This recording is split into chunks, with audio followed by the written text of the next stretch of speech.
we go.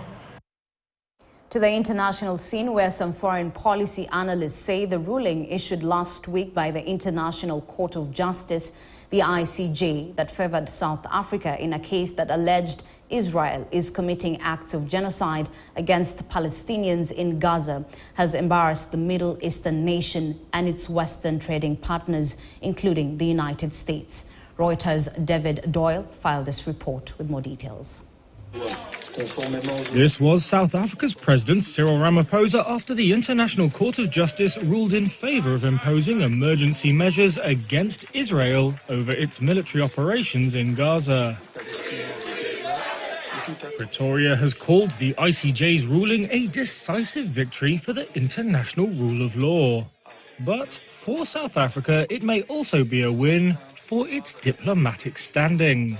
Israel must. The court ordered Israel to prevent acts of genocide against Palestinians and do more to help civilians. It has not yet ruled on the core of the case brought by South Africa, whether genocide has occurred in Gaza.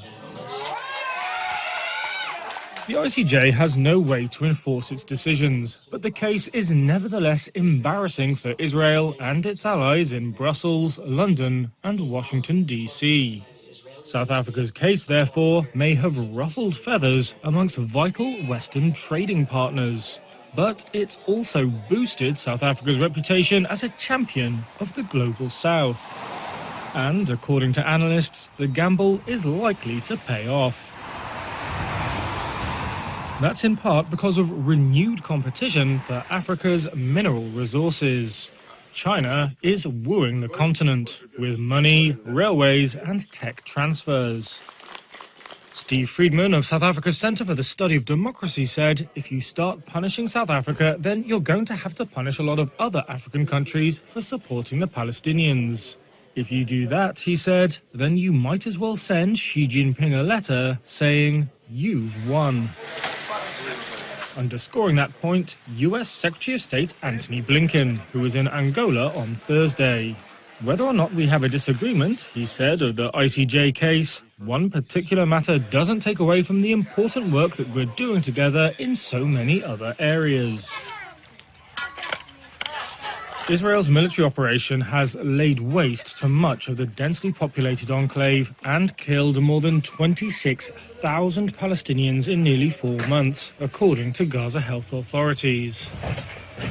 It was triggered by Hamas's October 7th cross-border rampage in which, according to Israeli officials, 1,200 people, mostly civilians, were killed and 240 taken hostage. Gaza has been under an Israeli-led blockade since Hamas took power in 2007, creating deep economic hardship. South African officials often compare the Palestinian cause to their own battle against white minority rule. That's something Israel strongly disputes. Nevertheless, South Africans are proud of the strong rule of law that emerged from their anti-apartheid struggle. Chris Van Dome, a senior Southern Africa researcher at Chatham House, said that seeing their judges on the bench of the ICJ wearing South African scarves is like watching the Springboks win the World Cup.